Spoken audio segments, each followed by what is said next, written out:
Crisis Unveiled, a master key to the mysteries of ancient and modern science and theology by H.P. Blavatsky, corresponding secretary of the Theosophical Society. Ceci est un livre de bonne foi. Montaigne, Volume 1, Science. The author dedicates these volumes to the Theosophical Society, which was founded at New York, A.D. 1875, to study the subjects on which they treat.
Chapter 8.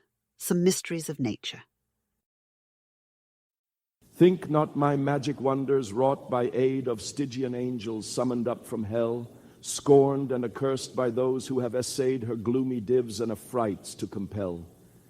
But by perception of the secret powers of mineral springs in nature's inmost cell, of herbs in curtain of her greenest bowers, and of the moving stars o'er mountain tops and towers. Tasso, Canto 1443. Who dares think one thing and another till my heart detests him as the gates of hell? Homer, Iliad, Book 9, 1.412, Pope's translation. If man ceases to exist when he disappears in the grave, you must be compelled to affirm that he is the only creature in existence whom nature or providence has condescended to deceive and cheat by capacities for which there are no available objects. Bulwer Lytton, Strange Story. The preface of Richard A. Proctor's latest work on astronomy, entitled Our Place Among Infinities, contains the following extraordinary words. It was their ignorance of the earth's place among infinities which led the ancients to regard the heavenly bodies as ruling favourably or adversely the fates of men and nations, and to dedicate the days in sets of 7 to the 7 planets of their astrological system. Mr. Proctor makes 2 distinct assertions in this sentence. 1. That the ancients were ignorant of the earth's place among infinities, and 2. That they regarded the heavenly bodies as ruling favourably or adversely the fates of men and nations. We are very confident that there is at least good reason to suspect that the ancients were familiar with the movements, emplacement, and mutual relations of the heavenly bodies. The testimony of Plutarch, Professor Draper, and Jowett are sufficiently explicit. But we would ask Mr. Proctor how it happens, if the ancient astronomers were so ignorant of the law of the birth and death of worlds, that in the fragmentary bits which the hand of time has spared us of ancient lore, there should be, albeit couched in obscure language, so much information which the most recent discoveries of science have verified. Beginning with the 10th page of the work under notice, Mr. Proctor sketches for us the theory of the formation of our Earth and the successive changes through which it passed until it became habitable for man. In vivid colors, he depicts the gradual accretion of cosmic matter into gaseous spheres surrounded with a liquid non-permanent shell, the condensation of both, the ultimate solidification of the external crust, the slow cooling of the mass, the chemical results following the action of intense heat upon the primitive earthy matter, the formation of soils and their distribution, the change in the constitution of the atmosphere, the appearance of vegetation and animal life, and finally, the advent of man.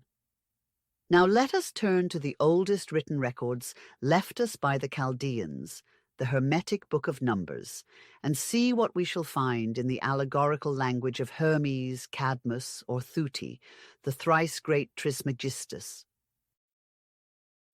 In the beginning of time, the great Invisible One had his holy hands full of celestial matter, which he scattered throughout the infinity. And lo, behold, it became balls of fire and balls of clay, and they scattered like the moving metal into many smaller balls, and began their ceaseless turning. And some of them, which were balls of fire, became balls of clay, and the balls of clay became balls of fire, and the balls of fire were waiting their time to become balls of clay. And the others envied them, and bided their time to become balls of pure divine fire. Could anyone ask a clearer definition of the cosmic changes which Mr. Proctor so elegantly expounds? Here we have the distribution of matter throughout space, then its concentration into the spherical form, the separation of smaller spheres from the greater ones, axial rotation, the gradual change of orbs from the incandescent to the earthy consistence, and finally, the total loss of heat which marks their entrance into the stage of planetary death. The change of the balls of clay into balls of fire would be understood by materialists to indicate some such phenomenon as the sudden ignition of the star in Cassiopeia, AD 1572, and the one in Serpentarius in 1604, which was noted by Kepler. But do the Chaldeans evince in this expression a profounder philosophy than of our day? Does this change into balls of pure divine fire signify a continuous planetary existence correspondent with the spirit life of man, beyond the awful mystery of death? If worlds have, as the astronomers tell us, their periods of embryo, infancy, adolescence, maturity, decadence and death, may they not, like man, have their continued existence in a sublimated, ethereal, or spiritual form? The Magians so affirm. They tell us that the fecund Mother Earth is subject to the same laws as every one of her children. At her appointed time she brings forth all created things. In the fullness of her days she is gathered to the tomb of worlds. Her gross material body slowly parts with its atoms under the inexorable law which demands their new arrangement in other combinations. Her own perfected, vivifying spirit obeys the eternal attraction which draws it toward that central spiritual sun from which it was originally evolved, and which we vaguely know under the name of God. And the heaven was visible in 7 circles, and the planets appeared with all their signs in star form, and the stars were divided and numbered with the rulers that were in them. And their revolving course was bounded with the air, and borne with a circular course, through the agency of the divine Spirit. We challenge anyone to indicate a single passage in the works of Hermes which proves him guilty of that crowning absurdity of the Church of Rome which assumed upon the geocentric theory of astronomy that the heavenly bodies were made for our use and pleasure, and that it was worthwhile for the only Son of God to descend upon this cosmic mote and die in expiation for our sins. Mr. Proctor tells us of a liquid, non-permanent shell of uncongealed matter enclosing a viscous plastic ocean. within which there is another interior solid globe rotating. We, on our part, turn to the Magia Adamica of Eugenius Philalethes, published in 1650, and at page 12 we find him quoting from Trismegistus in the following terms. Hermes affirmeth that in the beginning the earth was a quagmire or quivering kind of jelly, it being nothing else but water congealed by the incubation and heat of the divine spirit. Cum ad hoc, saith he, terra tremula esset, lucente sol compacta est. In the same work, Philalethes, speaking in his quaint symbolical way, says, The earth is invisible. On my soul it is so, and which is more, the eye of man never saw the earth, nor can it be seen without art. To make this element visible is the greatest secret in magic. As for this feculent, gross body upon which we walk, it is a compost, and no earth, but it hath earth in it. In a word, all the elements are visible but one, namely the earth. And when thou hast attained to so much perfection as to know why God hath placed the earth in abscondito, thou hast an excellent figure whereby to know God himself and how he is visible, how invisible. Ages before our savants of the 19th century came into existence, a wise man of the Orient thus expressed himself in addressing the invisible deity. For thy almighty hand that made the world of formless matter. There is much more contained in this language than we are willing to explain, but we will say that the secret is worth the seeking.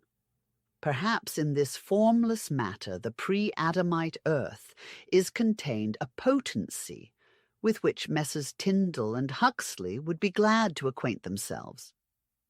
But to descend from universals to particulars, from the ancient theory of planetary evolution to the evolution of plant and animal life, as opposed to the theory of special creation, what does Mr. Proctor call the following language of Hermes but an anticipation of the modern theory of evolution of species? When God had filled his powerful hands with those things which are in nature, and in that which compasseth nature, then shutting them close again, he said, Receive from me, O holy earth, that art ordained to be the mother of all, lest thou shouldst want anything. When presently opening such hands as it becomes a god to have, he poured down all that was necessary to the constitution of things. Here we have primeval matter imbued with the promise and potency of every future form of life, and the earth declared to be the predestined mother of everything that should thenceforth spring from her bosom. More definite is the language of Marcus Antoninus in his discourse to himself. The nature of the universe delights not in anything so much as to alter all things and present them under another form. This is her conceit to play one game and begin another. Matter is placed before her like a piece of wax, and she shapes it to all forms and figures. Now she makes a bird, then out of the bird a beast, now a flower, then a frog, and she is pleased with her own magical performances as men are with their own fancies. Before any of our modern teachers thought of evolution, the ancients taught us through Hermes that nothing can be abrupt in nature, that she never proceeds by jumps and starts, that everything in her works is slow harmony, and that there is nothing sudden, not even violent death. The slow development from pre-existing forms was a doctrine with the Rosicrucian Illuminati. The Tre Matre showed Hermes the mysterious progress of their work before they condescended to reveal themselves to medieval alchemists. Now, in the Hermetic dialect, these three mothers are the symbol of light, heat, and electricity, or magnetism, the two latter being as convertible as the whole of the forces or agents which have a place assigned them in the modern force correlation. Synesius mentions books of stone which he found in the Temple of Memphis, on which was engraved the following sentence. One nature delights in another, One nature overcomes another. One nature overrules another, and the whole of them are one. The inherent restlessness of matter is embodied in the saying of Hermes, "Action is the life of Ptah," and Orpheus calls nature polymechanos, meter, the mother that makes many things, or the ingenious, the contriving, the inventive mother. Mr. Proctor says, All that is upon and within the earth, all vegetable forms and all animal forms, our bodies, our brains, are formed of materials which have been drawn in from those depths of space surrounding us on all sides. the Hermetists and the later Rosicrucians held that all things visible and invisible were produced by the contention of light with darkness, and that every particle of matter contains within itself a spark of the divine essence, or light spirit, which through its tendency to free itself from its entanglement and return to the central source, produced motion in the particles, and from motion forms were born. Says Hargrave Jennings, quoting Robertus de Fluctibus, Thus, all minerals in this spark of life have the rudimentary possibility of plants and growing organisms.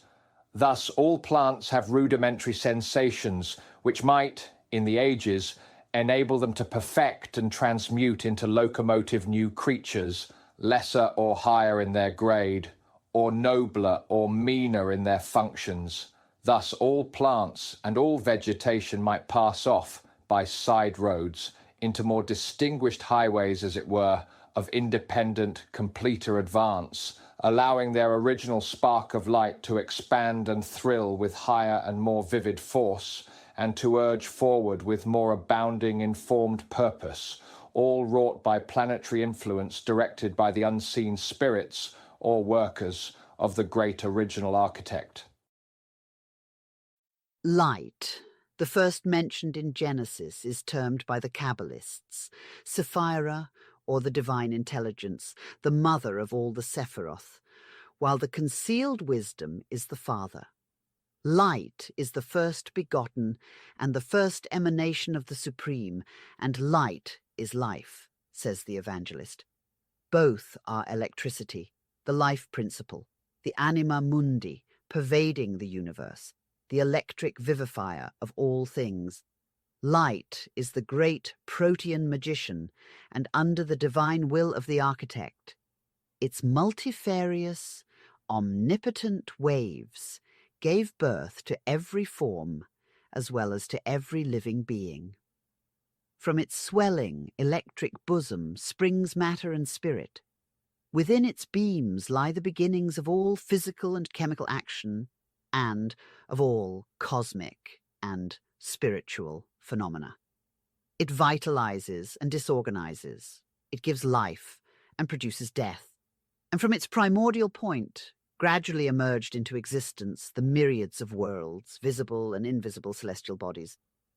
It was at the ray of this first mother, one in three, that God, according to Plato, lighted a fire, which we now call the sun, and which is not the cause of either light or heat, but merely the focus, or, as we might say, the lens by which the rays of the primordial light become materialized, are concentrated upon our solar system and produce all the correlations of forces.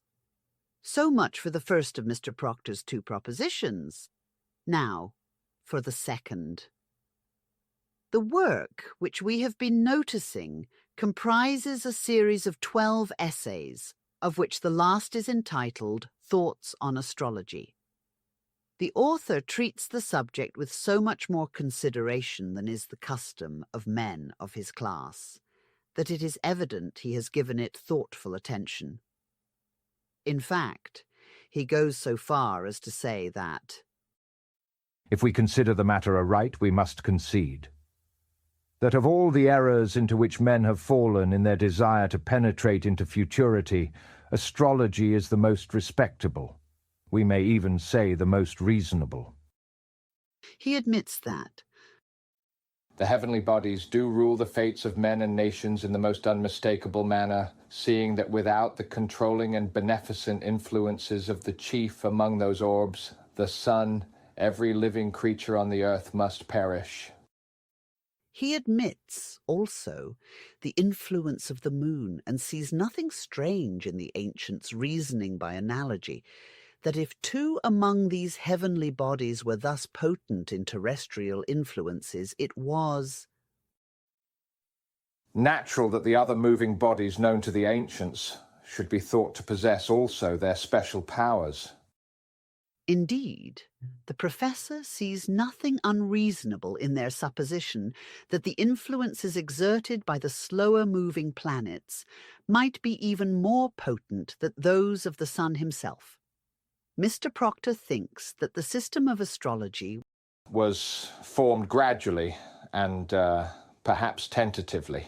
Some influences may have been inferred from observed events, the fate of this or that king or chief, guiding astrologers in assigning particular influences to such planetary aspects as were presented at the time of his nativity.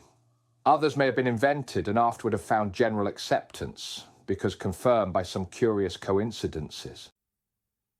A witty joke may sound very prettily, even in a learned treatise, and the word coincidence may be applied to anything we are unwilling to accept.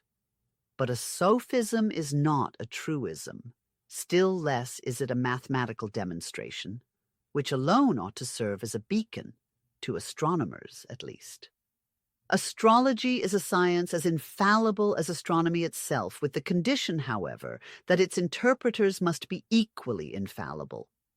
And it is this condition sine qua non, so very difficult of realization, that has always proved a stumbling block to both. Astrology is to exact astronomy what psychology is to exact physiology. In astrology and psychology, one has to step beyond the visible world of matter and enter into the domain of transcendent spirit. It is the old struggle between the Platonic and Aristotelian schools, and it is not in our century of Saducean skepticism that the former will prevail over the latter. Mr. Proctor, in his professional capacity, is like the uncharitable person of the Sermon on the Mount, who is ever ready to attract public attention to the mote in his despised neighbour's eye and overlook the beam in his own. Were we to record the failures and ridiculous blunders of astronomers, we are afraid they would outnumber by far those of the astrologers. Present events fully vindicate Nostradamus, who has been so much ridiculed by our skeptics. In an old book of prophecies published in the 15th century, an edition of 1453, we read the following among other astrological predictions. In twice 200 years the bear the crescent will assail, but if the cock and bull unite, the bear will not prevail. In twice 10 years again, let Islam know and fear, the cross shall stand, the crescent wane, dissolve, and disappear. In just twice 200 years from the date of that prophecy, we had the Crimean War, during which the alliance of the Gallic cock and English bull interfered with the political designs of the Russian bear. In 1856, the war was ended, and Turkey, or the Crescent, closely escaped destruction. In the present year, 1876, the most unexpected events of a political character have just taken place, and twice 10 years have elapsed since peace was proclaimed. Everything seems to bid fair for a fulfillment of the old prophecy. The future will tell whether the Moslem crescent, which seems indeed to be waning, will irrevocably wane, dissolve, and disappear as the outcome of the present troubles. In explaining away the heterodox facts which he appears to have encountered in his pursuit of knowledge, Mr. Proctor is obliged more than once in his work to fall back upon these curious coincidences. One of the most curious of these is stated by him in a footnote, page 301, as follows. I do not here dwell on the curious coincidence, if, indeed, Chaldean astrologers had not discovered the ring of Saturn, that they showed the god corresponding within a ring and triple. Very moderate optical knowledge, such indeed as we may fairly infer from the presence of optical instruments among Assyrian remains, might have led to the discovery of Saturnal rings and Jupiter's moons. Bel, the Assyrian Jupiter, he adds, was represented sometimes with 4 star-tipped wings, but it is possible that these are mere coincidences. In short, Mr. Proctor's theory of coincidence becomes finally more suggestive of miracle than the facts themselves. For coincidences, our friends the skeptics appear to have an unappeasable appetite. We have brought sufficient testimony in the preceding chapter to show that the ancients must have used as good optical instruments as we have now. Were the instruments in possession of Nebuchadnezzar of such moderate power, and the knowledge of his astronomers so very contemptible, when, according to Rawlinson's reading of the tiles, the Burz Nimrud, or Temple of Borsippa, had 7 stages, symbolical of the concentric circles of the 7 spheres, each built of tiles and metals to correspond with the color of the ruling planet of the sphere, typified? Is it a coincidence, again, that they should have appropriated to each planet the color which our latest telescopic discoveries show to be the real one? Or is it again a coincidence that Plato should have indicated in the Timaeus his knowledge of the indestructibility of matter, of conservation of energy, and correlation of forces? The latest word of modern philosophy, says Jowett, is continuity and development, but to Plato this is the beginning and foundation of science. The radical element of the oldest religions was essentially sabeistic, and we maintain that their myths and allegories, if once correctly and thoroughly interpreted, will dovetail with the most exact astronomical notions of our day. We will say more. There is hardly a scientific law, whether pertaining to physical astronomy or physical geography, that could not be easily pointed out in the ingenious combinations of their fables. They allegorized the most important as well as the most trifling causes of the celestial motions. The nature of every phenomenon was personified, and in the mythical biographies of the Olympic gods and goddesses, one well acquainted with the latest principles of physics and chemistry can find their causes, interagencies, and mutual relations embodied in the deportment and course of action of the fickle deities. The atmospheric electricity in its neutral and latent states is embodied usually in demigods and goddesses, whose scene of action is more limited to earth, and who, in their occasional flights to the higher deific regions, display their electric tempers always in strict proportion with the increase of distance from the earth's surface. The weapons of Hercules and Thor were never more mortal than when the gods soared into the clouds. We must bear in mind that before the time when the Olympian Jupiter was anthropomorphized by the genius of Phidias into the omnipotent god, the Maximus, the god of gods, and thus abandoned to the adoration of the multitudes, in the earliest and abstruse science of symbology he embodied in his person and attributes the whole of the cosmic forces. The myth was less metaphysical and complicated, but more truly eloquent as an expression of natural philosophy. Zeus, the male element of the creation with Chthoniya, Vesta, the earth, and Metis, the water, the first of the Oceanids, the feminine principles, was viewed according to Porphyry and Proclus as the Zun ex Zun, the chief of living beings. In the Orphic theology, the oldest of all, metaphysically speaking, he represented both the potentia and actus, the unrevealed cause, and the demiurge, or the active creator as an emanation from the invisible potency. In the latter demiurgic capacity, in conjunction with his consorts, we find in him all the mightiest agents of cosmic evolution, chemical affinity, atmospheric electricity, attraction and repulsion. It is in following his representations in this physical qualification that we discover how well acquainted were the ancients with all the doctrines of physical science in their modern development.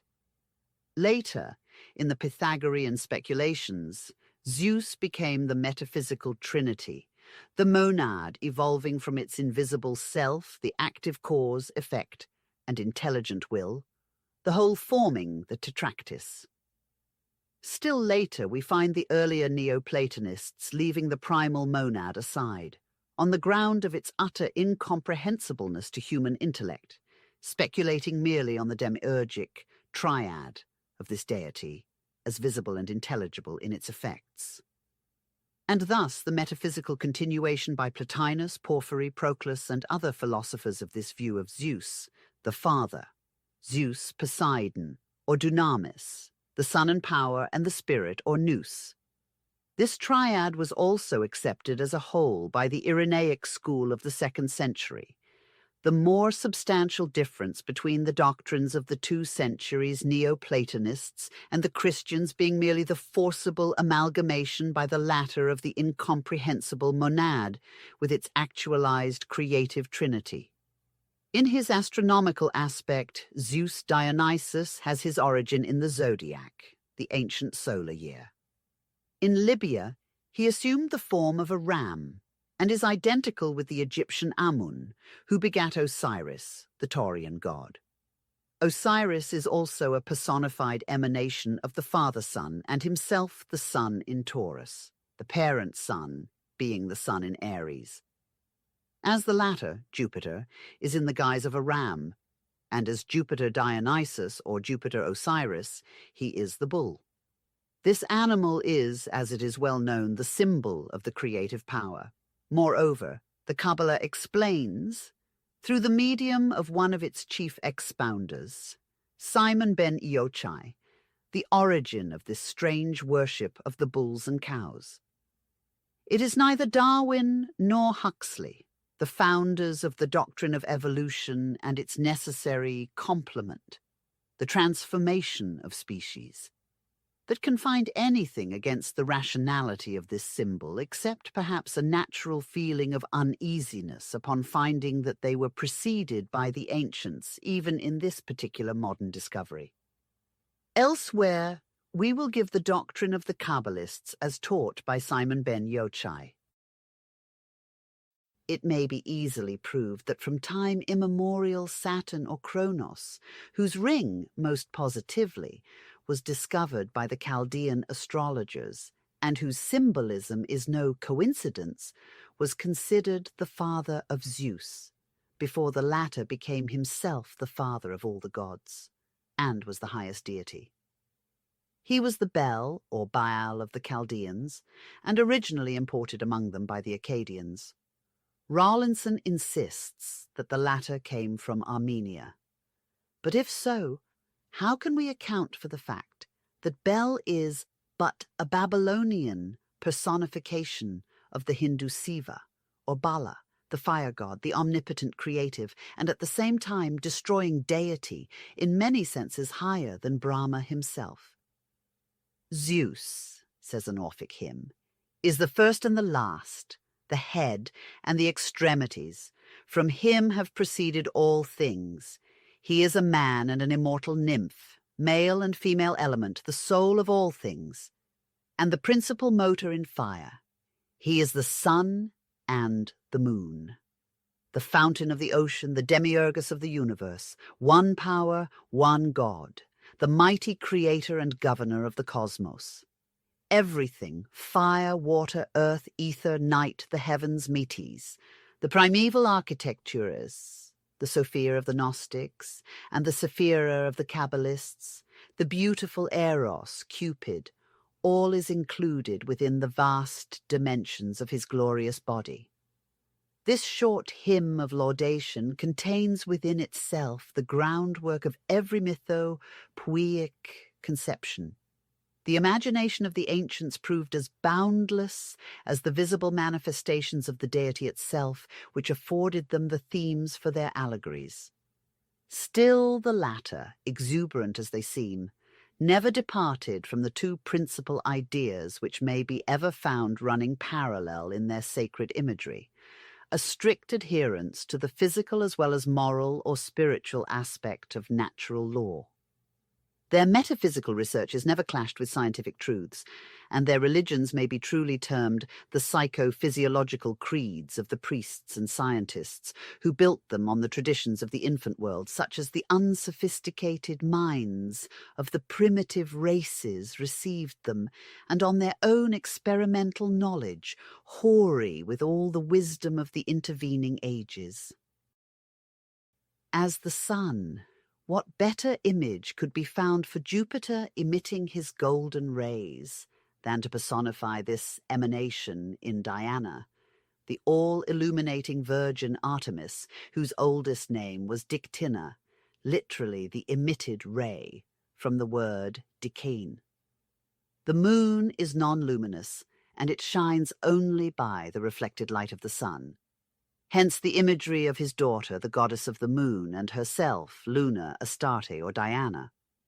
As the Cretan Dictina, she wears a wreath made of the magic plant dictamnon, or dictamnus, the evergreen shrub whose contact is said at the same time to develop somnambulism and cure finally of it. And, as Eileithyia and Juno Pronuba, she is the goddess who presides over births. She is an Aesculapian deity, and the use of the dictamnus wreath in association with the moon shows once more the profound observation of the ancients. This plant is known in botany as possessing strongly sedative properties. It grows on Mount Dicte, a Cretan mountain in great abundance. On the other hand, the moon, according to the best authorities on animal magnetism, acts upon the juices and ganglionic system, or nerve cells, the seat from whence proceed all the nerve fibers which play such a prominent part in mesmerization. During childbirth, the Cretan women were covered with this plant, and its roots were administered as best calculated to soothe acute pain and allay the irritability so dangerous at this period. They were placed, moreover, within the precincts of the temple sacred to the goddess and, if possible, under the direct rays of the resplendent daughter of Jupiter, the bright and warm eastern moon. The Hindu Brahmins and Buddhists have complicated theories on the influence of the sun and moon, the male and female elements, as containing the negative and positive principles, the opposites of the magnetic polarity. The influence of the moon on women is well known. Write all the old authors on magnetism, and Ennemoser, as well as Dupotet, confirm the theories of the Hindu seers in every particular. The marked respect paid by the Buddhists to the sapphire stone, which was also sacred to Luna in every other country, may be found based on something more scientifically exact than a mere groundless superstition.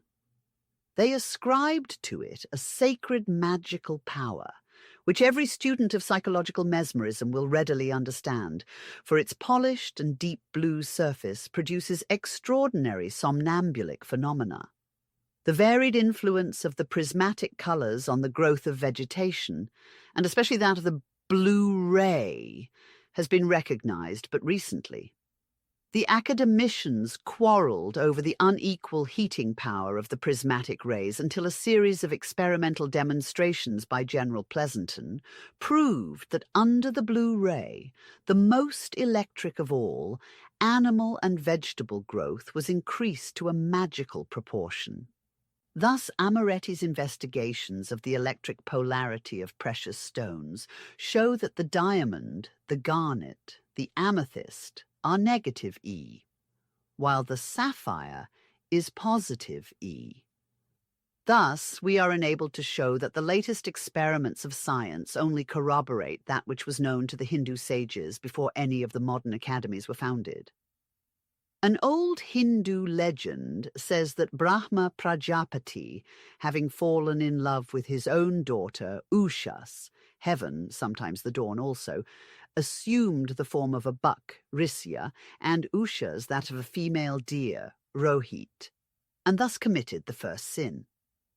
Upon seeing such a desecration, the gods felt so terrified that, uniting their most fearful-looking bodies, each god possessing as many bodies as he desires, they produced Bhutavan, the spirit of evil, who was created by them on purpose to destroy the incarnation of the first sin committed by the Brahma himself. Upon seeing this, Brahma Hiranyagarbha repented bitterly and began repeating the mantras, or prayers of purification, and, in his grief, dropped on earth a tear, the hottest that ever fell from an eye, and from it was formed the first sapphire. This half-sacred, half-popular legend shows that the Hindus knew which was the most electric of all the prismatic colours. Moreover, the particular influence of the sapphire stone was as well defined as that of all the other minerals.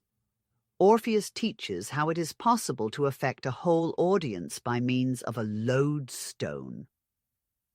Pythagoras pays a particular attention to the colour and nature of precious stones, while Apollonius of Tyana imparts to his disciples the secret virtues of each, and changes his jewelled rings daily using a particular stone for every day of the month, and according to the laws of judicial astrology.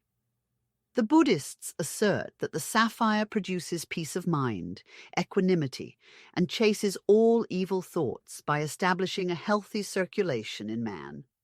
So does an electric battery, with its well-directed fluid, say our electricians.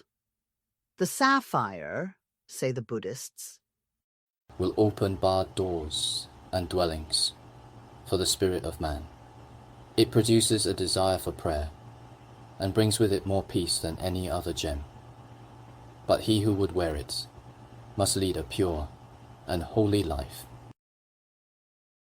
Diana Luna is the daughter of Zeus by Proserpina, who represents the earth in her active labour, and according to Hesiod, as Diana Eileithyia Lucina, she is Juno's daughter. But Juno, devoured by Kronos or Saturn and restored back to life by the Oceanid Metis, is also known as the Earth. Saturn, as the evolution of time, swallows the earth in one of the anti-historical cataclysms, and it is only when Metis, the waters, by retreating in her many beds, freeze the continent, that Juno is said to be restored to her first shape. The idea is expressed in the 9th and 10th verses of the first chapter of Genesis. In the frequent matrimonial quarrels between Juno and Jupiter, Diana is always represented as turning her back on her mother and smiling upon her father, though she chides him for his numerous frolics. The Thessalian magicians are said to have been obliged, during such eclipses, to draw her attention to the earth by the power of their spells and incantations, and the Babylonian astrologers and magi never desisted in their spells until they brought about a reconciliation between the irritated couple, after which Juno radiantly smiled on the bright goddess Diana, who, encircling her brow with her crescent, returned to her hunting place in the mountains. It seems to us that the fable illustrates the different phases of the moon. We, the inhabitants of the earth, never see but one half of our bright satellite, who thus turns her back to her mother Juno. The sun, the moon, and the earth are constantly changing positions with relation to each other. With the new moon, there is constantly a change of weather, and sometimes the wind and storms may well suggest a quarrel between the sun and earth, especially when the former is concealed by grumbling thunderclouds.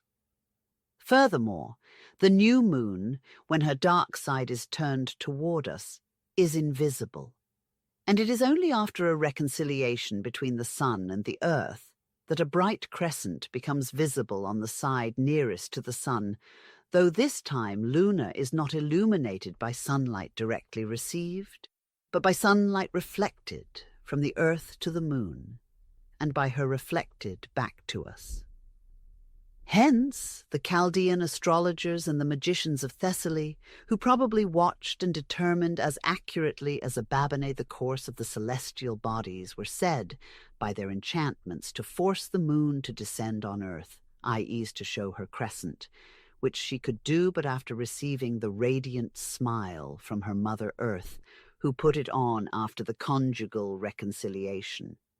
Diana Luna, having adorned her head with her crescent, returns back to hunt in her mountains. As to calling in question the intrinsic knowledge of the ancients on the ground of their superstitious deductions from natural phenomena, it is as appropriate as it would be if, 500 years hence, our descendants should regard the pupils of Professor Balfour Stewart as ancient ignoramuses, and himself a shallow philosopher. If modern science, in the person of this gentleman, can condescend to make experiments to determine whether the appearance of the spots on the sun's surface is in any way connected with the potato disease, and finds it is, and that, moreover, the earth is very seriously affected by what takes place in the sun, why should the ancient astrologers be held up as either fools or arrant knaves?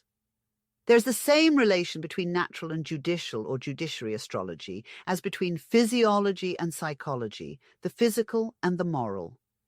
If in later centuries these sciences were degraded into charlatanry by some money-making impostors, is it just to extend the accusation to those mighty men of old who, by their persevering studies and holy lives, bestowed an immortal name upon Chaldea and Babylonia? Surely those who are now found to have made correct astronomical observations ranging back to within 100 years from the flood, from the top observatory of the cloud-encompassed bell, as Professor Draper has it, can hardly be considered impostors. If their mode of impressing upon the popular minds the great astronomical truths differed from the system of education of our present century and appears ridiculous to some, the question still remains unanswered. Which of the two systems was the best? With them, science went hand in hand with religion, and the idea of God was inseparable from that of his works. And while in the present century there is not one person out of 10,000 who knows, if he ever knew the fact at all, that the planet Uranus is next to Saturn and revolves about the Sun in 84 years, and that Saturn is next to Jupiter and takes 29.5 years to make one complete revolution in its orbit, while Jupiter performs his revolution in 12 years. The uneducated masses of Babylon and Greece, having impressed on their minds that Uranus was the father of Saturn, and Saturn that of Jupiter, considering them furthermore deities, as well as all their satellites and attendants, we may perhaps infer from it that while Europeans only discovered Uranus in 1781, a curious coincidence is to be noticed in the above myths. We have but to open the most common book on astrology and compare the descriptions embraced in the fable of the 12 houses with the most modern discoveries of science as to the nature of the planets and the elements in each star, to see that without any spectroscope the ancients were perfectly well acquainted with the same. Unless the fact is again regarded as a coincidence, we can learn to a certain extent of the degree of the solar heat, light, and nature of the planets by simply studying their symbolic representations in the Olympic gods and the 12 signs of the zodiac, to each of which in astrology is attributed a particular quality. If the goddesses of our own planet vary in no particular from other gods and goddesses, but all have a like physical nature, does not this imply that the sentinels who watched from the top of Bel's Tower by day as well as by night, holding communion with the euhemerized deities, had remarked before ourselves the physical unity of the universe and the fact that the planets above are made of precisely the same chemical elements as our own? The Sun in Aries, Jupiter is shown in astrology as a masculine, diurnal, cardinal, equinoctial, easterly sign, hot and dry, and answers perfectly to the character attributed to the fickle father of the gods. When angry Zeus Acreos snatches from his fiery belt the thunderbolts which he hurls forth from heaven, he rends the clouds and descends as Jupiter Pluvius in torrents of rain. He is the greatest and highest of gods, and his movements are as rapid as lightning itself. The planet Jupiter is known to revolve on its axis so rapidly that the point of its equator turns at the rate of 450 miles a minute. An immense excess of centrifugal force at the equator is believed to have caused the planet to become extremely flattened at the poles. And in Crete, the personified god Jupiter was represented without ears. The planet Jupiter's disk is crossed by dark belts. Varying in breadth, they appear to be connected with its rotation on its axis and are produced by disturbances in its atmosphere. The face of Father Zeus, says Hesiod, became spotted with rage when he beheld the Titans ready to rebel. In Mr. Proctor's book, astronomers seem especially doomed by Providence to encounter all kinds of curious coincidences, for he gives us many cases out of the multitude, and even of the thousands of facts. To this list we may add the army of Egyptologists and archaeologists, who of late have been the chosen pets of the capricious Dame Chance, who moreover generally selects well-to-do Arabs and other Eastern gentlemen to play the part of benevolent genii to Oriental scholars in difficulties. Professor Ebers is one of the latest favoured ones. It is a well-known fact that whenever Champollion needed important links, he fell in with them in the most various and unexpected ways. Voltaire, the greatest of infidels of the 18th century, used to say that if there were no God, people would have to invent one. Volney, another materialist, nowhere throughout his numerous writings denies the existence of God. On the contrary, he plainly asserts several times that the universe is the work of the All-Wise, and is convinced that there is a supreme agent, a universal and identical artificer, designated by the name of God.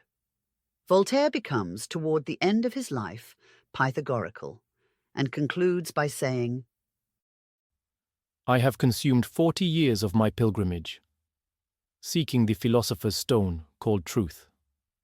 I have consulted all the adepts of antiquity, Epicurus and Augustine, Plato and Malebranche, and I still remain in ignorance. All that I have been able to obtain by comparing and combining the system of Plato, of the tutor of Alexander, Pythagoras, and the Oriental, is this.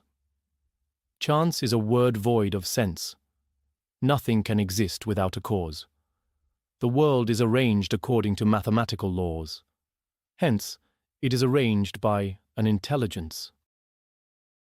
It is pertinent for us to suggest that Mr. Proctor's stumbling block is that which trips the feet of all materialistic scientists whose views he but repeats. He confounds the physical and spiritual operations of nature. His very theory of the probable inductive reasoning of the ancients as to the subtile influences of the more remote planets, by comparison with the familiar and potent effects of the sun and moon upon our earth, shows the drift of his mind. Because science affirms that the sun imparts physical heat and light to us, and the moon affects the tides, he thinks that the ancients must have regarded the other heavenly bodies as exerting the same kind of influence upon us physically and indirectly upon our fortunes. And here we must permit ourselves a digression. How the ancients regarded the heavenly bodies is very hard to determine, for one unacquainted with the esoteric explanation of their doctrines. While philology and comparative theology have begun the arduous work of analysis, they have as yet arrived at meagre results. The allegorical form of speech has often led our commentators so far astray that they have confounded causes with effects, and vice versa.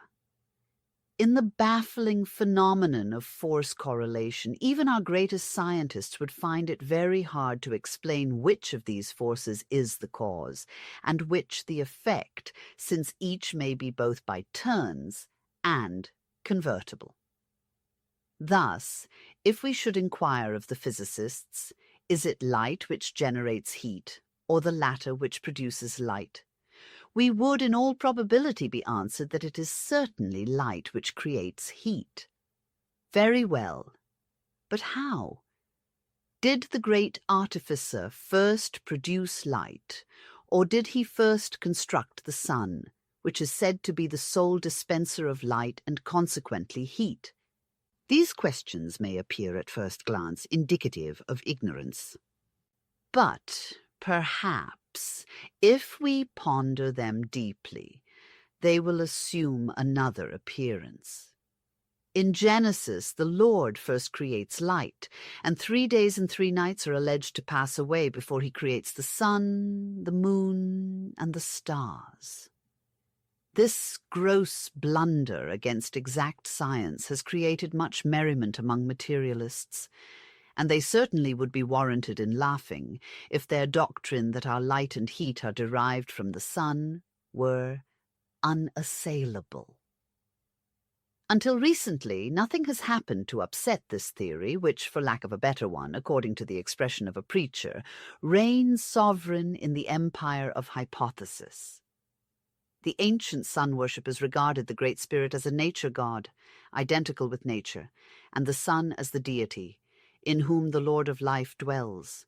Yama is the sun, according to the Hindu theology, and the sun is the source of the souls and of all life. Agni, the divine fire, the deity of the Hindu, is the sun, for the fire and sun are the same. Ormazd is light, the sun god, or the life-giver. In the Hindu philosophy, the souls issue from the soul of the world, and return to it as sparks to the fire. But in another place, it is said that the sun is the soul of all things, all has proceeded out of it, and will return to it, which shows that the sun is meant allegorically here, and refers to the central, invisible sun, God, whose first manifestation was Sephira, the emanation of Ensof, light, in short. And I looked, and behold, a whirlwind came out of the north, a great cloud, and a fire enfolding itself, and a brightness was about it, says Ezekiel 1:4, 22, etc. And the likeness of a throne, and as the appearance of a man above upon it. And I saw as it were the appearance of fire, and it had brightness round about it. And Daniel speaks of the Ancient of Days, the Kabbalistic Ensof, whose throne was the fiery flame, his wheels burning fire.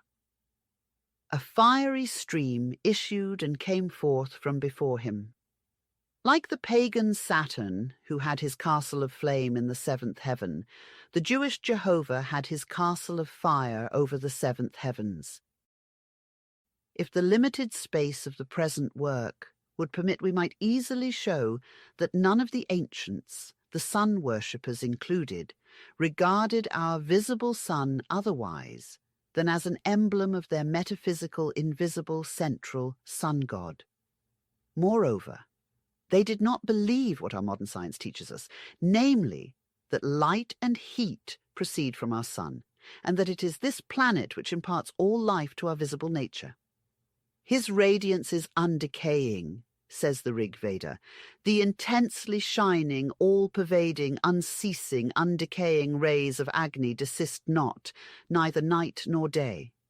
This evidently related to the spiritual central sun, whose rays are all-pervading and unceasing, the eternal and boundless life-giver. He, the point, the centre, which is everywhere, of the circle, which is nowhere, the ethereal spiritual fire, the soul and spirit of the all-pervading mysterious ether, the despair and puzzle of the materialist, who will someday find that which causes the numberless cosmic forces to manifest themselves in eternal correlation is but a divine electricity, or rather galvanism, and that the sun is but one of the myriad magnets disseminated through space, a reflector, as General Pleasanton has it, that the sun has no more heat in it than the moon or the space-crowding host of sparkling stars, that there is no gravitation in the Newtonian sense, but only magnetic attraction and repulsion, and that it is by their magnetism that the planets of the solar system have their motions regulated in their respective orbits by the still more powerful magnetism of the sun, not by their weight or gravitation. This and much more they may learn, but until then we must be content with being merely laughed at instead of being burned alive for impiety or shut up in an insane asylum. The laws of Manu are the doctrines of Plato, Philo, Zoroaster, Pythagoras, and of the Kabbalah.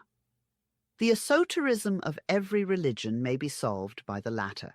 The Kabbalistic doctrine of the allegorical father and son, or pater and logos, is identical with the groundwork of Buddhism. Moses could not reveal to the multitude the sublime secrets of religious speculation, nor the cosmogony of the universe, the whole resting upon the Hindu illusion, a clever mask veiling the sanctum sanctorum, and which has misled so many theological commentators. The Kabbalistic heresies receive an unexpected support in the heterodox theories of General Pleasanton. According to his opinions, which he supports on far more unimpeachable facts than orthodox scientists theirs, the space between the sun and the earth must be filled with a material medium, which, so far as we can judge from his description, answers to our Kabbalistic astral light. The passage of light through this must produce enormous friction. Friction generates electricity, and it is this electricity and its correlative magnetism which forms those tremendous forces of nature that produce in, on, and about our planet the various changes which we everywhere encounter. He proves that terrestrial heat cannot be directly derived from the sun, for heat ascends. The force by which heat is affected is a repellent one, he says, and as it is associated with positive electricity, it is attracted to the upper atmosphere by its negative electricity, always associated with cold, which is opposed to positive electricity. He strengthens his position by showing that the earth, which when covered with snow cannot be affected by the sun's rays, is warmest where the snow is deepest. This he explains upon the theory that the radiation of heat from the interior of the earth, positively electrified, meeting at the surface of the earth with the snow in contact with it, negatively electrified, produces the heat. Thus, he shows that it is not at all to the sun that we are indebted for light and heat, that light is a creation sui generis, which sprung into existence at the instant when the deity willed and uttered the fiat, "Let there be light," and that it is this independent material agent which produces heat by friction on account of its enormous and incessant velocity. In short, it is the first Kabbalistic emanation to which General Pleasanton introduces us, that Sephira, or divine intelligence, the female principle, which, in unity with Ensof, or divine wisdom, male principle, produced everything visible and invisible. He laughs at the current theory of the incandescence of the sun and its gaseous substance. The reflection from the photosphere of the sun, he says, passing through planetary and stellar spaces, must have thus created a vast amount of electricity and magnetism. Electricity, by the union of its opposite polarities, evolves heat and imparts magnetism to all substances capable of receiving it. The sun, Planets, stars, and nebulae are all magnets, etc. If this courageous gentleman should prove his case, future generations will have but little disposition to laugh at Paracelsus and his sidereal or astral light, and at his doctrine of the magnetic influence exercised by the stars and planets upon every living creature, plant, or mineral of our globe. Moreover, if the Pleasanton hypothesis is established, the transcendent glory of Professor Tyndall will be rather obscured. According to public opinion, the general makes a terrible onslaught on the learned physicist for attributing to the sun calorific effects experienced by him in an alpine ramble that were simply due to his own vital electricity.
The prevalence of such revolutionary ideas in science embolden us to ask the representatives of science whether they can explain why the tides follow the moon in her circling motion.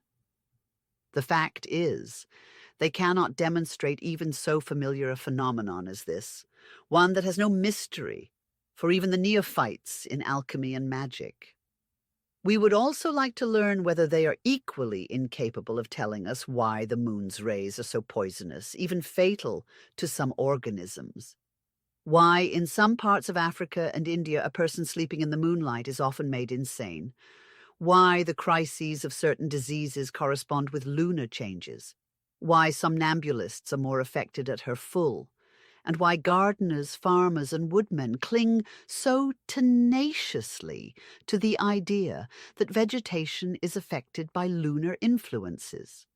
Several of the mimosae alternately open and close their petals as the full moon emerges from or is obscured by clouds.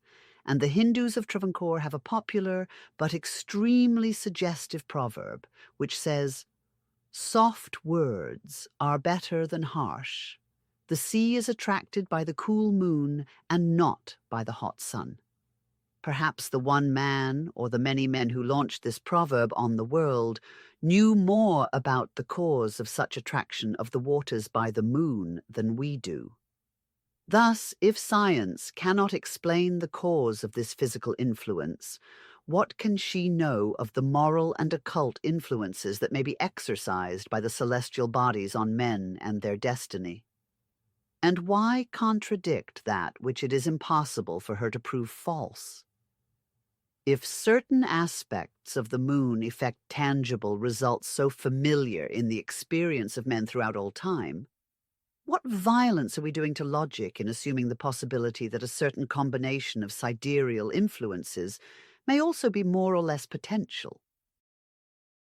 If the reader will recall what is said by the learned authors of the unseen universe, as to the positive effect produced upon the universal ether by so small a cause as the evolution of thought in a single human brain, how reasonable will it not appear that the terrific impulses imparted to this common medium by the sweep of the myriad blazing orbs that are rushing through the interstellar depths should affect us and the earth upon which we live in a powerful degree? If astronomers cannot explain to us the occult law, by which the drifting particles of cosmic matter aggregate into worlds, and then take their places in the majestic procession which is ceaselessly moving around some central point of attraction. How can anyone assume to say what mystic influences may or may not be darting through space and affecting the issues of life upon this and other planets? Almost nothing is known of the laws of magnetism and the other imponderable agents. Almost nothing of their effects upon our bodies and minds. Even that which is known and, moreover, perfectly demonstrated is attributed to chance and curious coincidences. But we do know by these coincidences that there are periods when certain diseases, propensities, fortunes and misfortunes of humanity are more rife than at others. there are times of epidemic in moral and physical affairs. In one epoch, The spirit of religious controversy will arouse the most ferocious passions of which human nature is susceptible, provoking mutual persecution, bloodshed and wars. At another, an epidemic of resistance to constituted authority will spread over half the world, as in the year 1848, rapid and simultaneous as the most virulent bodily disorder. Again, the collective character of mental phenomena is illustrated by an anomalous psychological condition invading and dominating over thousands upon thousands, depriving them of everything but automatic action and giving rise to the popular opinion of demoniacal possession, an opinion in some sense justified by the satanic passions, emotions and acts which accompany the condition. At one period, the aggregate tendency is to retirement and contemplation. Hence, the countless votaries of monarchism and anchoritism. At another, the mania is directed toward action, having for its proposed end some utopian scheme, equally impracticable and useless. Hence, the myriads who have forsaken their kindred, their homes and their country, to seek a land whose stones were gold, or to wage exterminating war for the possession of worthless cities and trackless deserts. the author from whom the above is quoted says that The seeds of vice and crime appear to be sown under the surface of society, and to spring up and bring forth fruit with appalling rapidity and paralyzing succession. in the presence of these striking phenomena, science stands speechless. She does not even attempt conjecture as to their cause, and naturally, for she hasn't yet learned to look outside of this ball of dirt upon which we live, and its heavy atmosphere, for the hidden influences which are affecting us day by day, and even minute by minute. But the ancients, whose ignorance is assumed by Mr. Proctor, fully realized the fact that the reciprocal relations between the planetary bodies is as perfect as those between the corpuscles of the blood, which float in a common fluid, and that each one is affected by the combined influences of all the rest, as each in its turn affects each of the others. As the planets differ in size, distance, and activity, so differ in intensity their impulses upon the ether or astral light, and the magnetic and other subtile forces radiated by them in certain aspects of the heavens. Music is the combination and modulation of sounds, and sound is the effect produced by the vibration of the ether. Now, if the impulses communicated to the ether by the different planets may be likened to the tones produced by the different notes of a musical instrument, it is not difficult to conceive that the Pythagorean music of the spheres is something more than a mere fancy, and that certain planetary aspects may imply disturbances in the ether of our planet, and certain others rest and harmony. Certain kinds of music throw us into frenzy. Some exalt the soul to religious aspirations. In fine, there is scarcely a human creation which does not respond to certain vibrations of the atmosphere. It is the same with colors. Some excite us, some soothe and please. The nun clothes herself in black to typify the despondency of a faith crushed under the sense of original sin. The bride robes herself in white, Red inflames the anger of certain animals. If we and the animals are affected by vibrations acting upon a very minute scale, why may we not be influenced in the mass by vibrations acting upon a grand scale as the effect of combined stellar influences? We know, says Dr. Elam, that certain pathological conditions have a tendency to become epidemic, influenced by causes not yet investigated. We see how strong is the tendency of opinion once promulgated to run into an epidemic form. No opinion, no delusion is too absurd to assume this collective character. We observe also how remarkably the same ideas reproduce themselves and reappear in successive ages.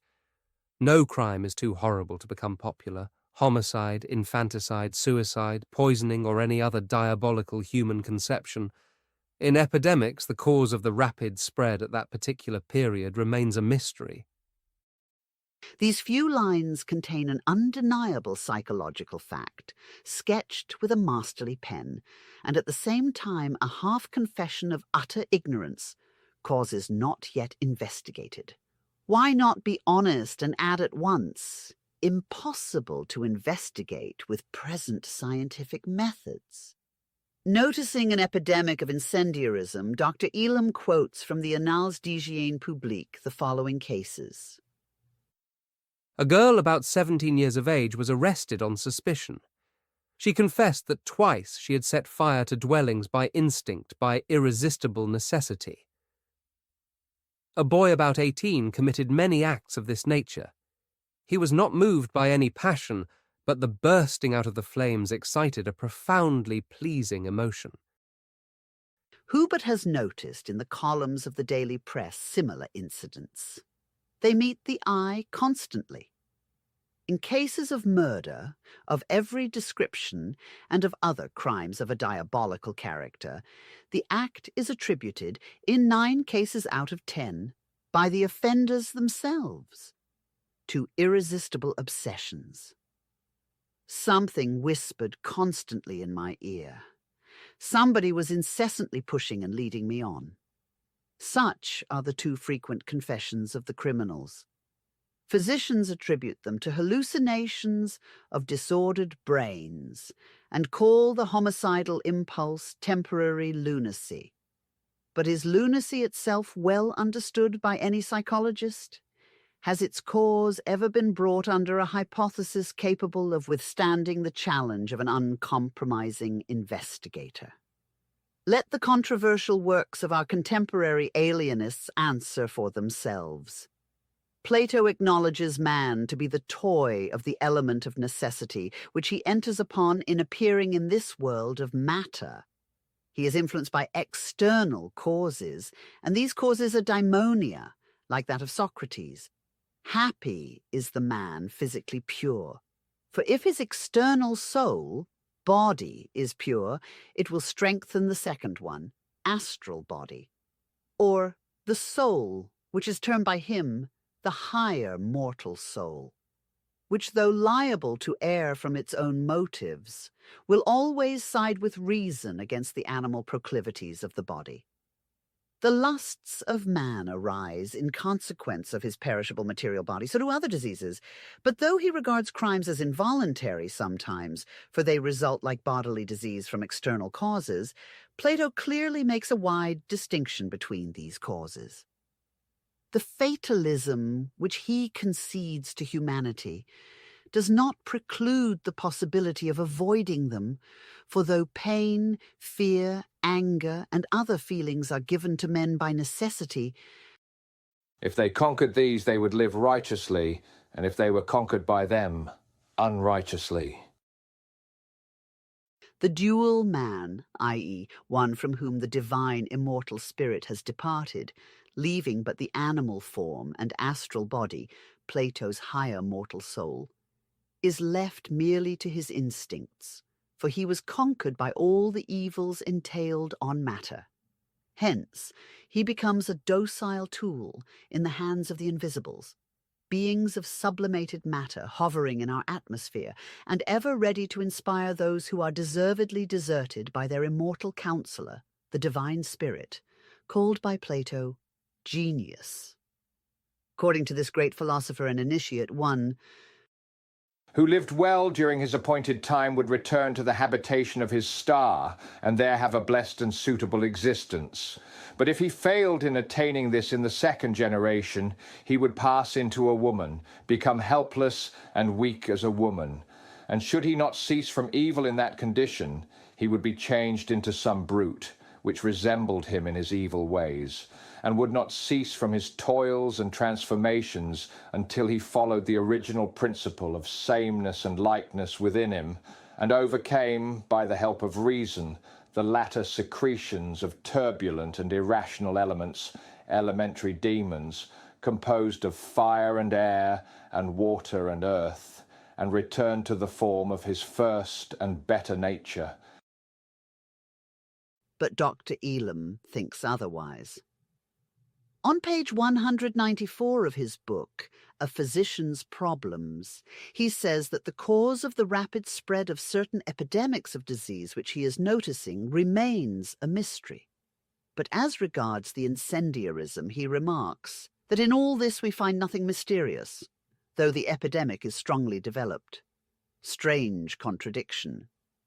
De Quincey, in his paper, entitled Murder Considered as One of the Fine Arts, treats of the epidemic of assassination between 1588 and 1635, by which 7 of the most distinguished characters of the time lost their lives at the hands of assassins, and neither he nor any other commentator has been able to explain the mysterious cause of this homicidal mania. If we press these gentlemen for an explanation, which as pretended philosophers they are bound to give us, we are answered that it is a great deal more scientific to assign for such epidemics agitation of the mind, a time of political excitement, 1830, imitation and impulse, excitable and idle boys and hysterical girls, than to be absurdly seeking for the verification of superstitious traditions in a hypothetical astral light. It seems to us that if, by some providential fatality, hysteria were to disappear entirely from the human system, the medical fraternity would be entirely at a loss for explanations of a large class of phenomena now conveniently classified under the head of normal symptoms of certain pathological conditions of the nervous centers. Hysteria has been hitherto the sheet anchor of skeptical pathologists.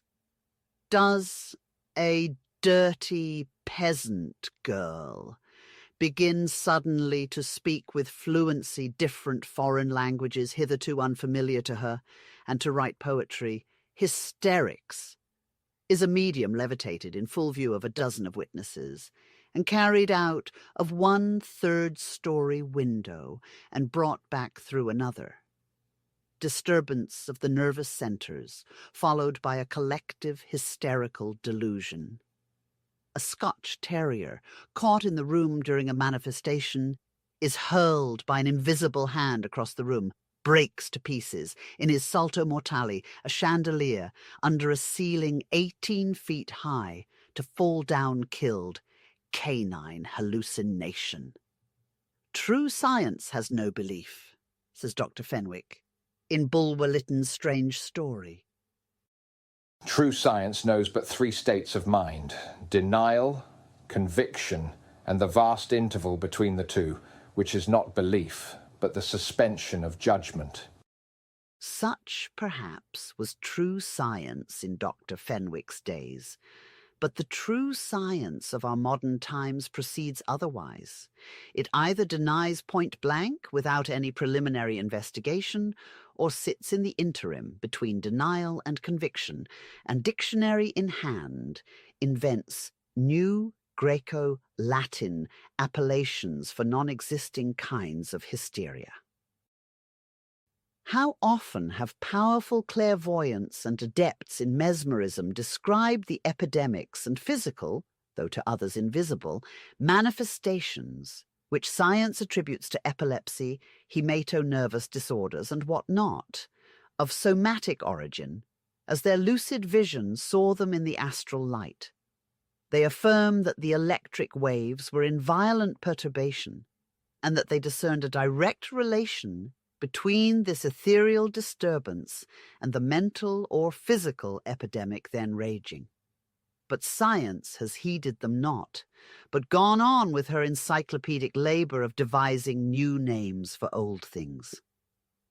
History, says Dupotet, the prince of French mesmerists, keeps but too well the sad records of sorcery. These facts were but too real, and lent themselves but too readily to dreadful malpractices of the art, to monstrous abuse. But how did I come to find out that art? Where did I learn it? In my thoughts? No. It is nature herself which discovered to me the secret. And how? By producing before my own eyes, without waiting for me to search for it, indisputable facts of sorcery and magic. What is, after all, somnambulistic sleep? A result of the potency of magic. And what is it which determines these attractions, these sudden impulses, these raving epidemics, rages, antipathies, crises, these convulsions which you can make durable? What is it which determines them, if not the very principle we employ, the agent so decidedly well known to the ancients? What you call nervous fluid or magnetism, the men of old called occult power, or the potency of the soul, subjection, magic. Magic is based on the existence of a mixed world placed without, not within us, and with which we can enter in communication by the use of certain arts and practices. An element existing in nature, unknown to most men, gets hold of a person and withers and breaks him down, as the fearful hurricane does a bulrush. It scatters men far away. It strikes them in 1,000 places at the same time, without their perceiving the invisible foe or being able to protect themselves. All this is demonstrated, but that this element could choose friends and select favorites, obey their thoughts, answer to the human voice, and understand the meaning of traced signs, that is what people cannot realize, and what their reason rejects. And that is what I saw. And I say it here most emphatically, that for me it is a fact and a truth demonstrated forever. If I entered into greater details, one could readily understand that there do exist around us, as in ourselves, mysterious beings who have power and shape, who enter and go out at will, notwithstanding the well-closed doors. Further, the great mesmerizer teaches us that the faculty of directing this fluid is a physical property resulting from our organization. It passes through all bodies. Everything can be used as a conductor for magical operations, and it will retain the power of producing effects in its turn. This is the theory common to all Hermetic philosophers. Such is the power of the fluid, that no chemical or physical forces are able to destroy it. There is very little analogy between the imponderable fluids known to physicists and this animal magnetic fluid. If we now refer to medieval ages, we find, among others, Cornelius Agrippa telling us precisely the same. The ever-changing universal force, the soul of the world, can fecundate anything by infusing in it its own celestial properties. Arranged according to the formula taught by science, these objects receive the gift of communicating to us their virtue. It is sufficient to wear them, to feel them immediately operating on the soul as on the body. Human soul possesses, from the fact of its being of the same essence as all creation, a marvelous power. One who possesses the secret is enabled to rise in science and knowledge as high as his imagination will carry him. But he does that only on the condition of becoming closely united to this universal force. Truth, even the future, can be then made ever present to the eyes of the soul, and this fact has been many times demonstrated by things coming to pass as they were seen and described beforehand. time and space vanish before the eagle eye of the immortal soul. Her power becomes boundless. She can shoot through space and envelop with her presence a man, no matter at what distance. She can plunge and penetrate him through, and make him hear the voice of the person she belongs to, as if that person were in the room. If unwilling to seek for proof or receive information from medieval Hermetic philosophy, we may go still further back into antiquity and select, out of the great body of philosophers of the pre-Christian ages, one who can least be accused of superstition and credulity, Cicero. Speaking of those whom he calls gods and who are either human or atmospheric spirits, we know, says the old orator, that of all living beings man is the best formed, and, as the gods belong to this number, they must have a human form. I do not mean to say that the gods have body and blood in them, but I say that they seem as if they had bodies with blood in them. Epicurus, for whom hidden things were as tangible as if he had touched them with his finger, teaches us that gods are not generally visible, but that they are intelligible, that they are not bodies having a certain solidity, but that we can recognize them by their passing images, that as there are atoms enough in the infinite space to produce such images, these are produced before us, and make us realize what are these happy immortal beings. When the initiate, says Levi in his turn, has become quite lucide, he communicates and directs at will the magnetic vibrations in the mass of astral light. Transformed in human light at the moment of the conception, it, the light, becomes the first envelope of the soul. By combination with the subtlest fluids, it forms an ethereal body, or the sidereal phantom, which is entirely disengaged only at the moment of death. to project this ethereal body at no matter what distance, to render it more objective and tangible by condensing over its fluidic form the waves of the parent essence, is the great secret of the adept magician. Theurgical magic is the last expression of occult psychological science. The academicians reject it as the hallucination of diseased brains, or brand it with the opprobrium of charlatanry. We deny to them most emphatically the right of expressing their opinion on a subject which they have never investigated. They have no more right in their present state of knowledge to judge of magic and spiritualism than a Fiji islander to venture his opinion about the labors of Faraday or Agassiz.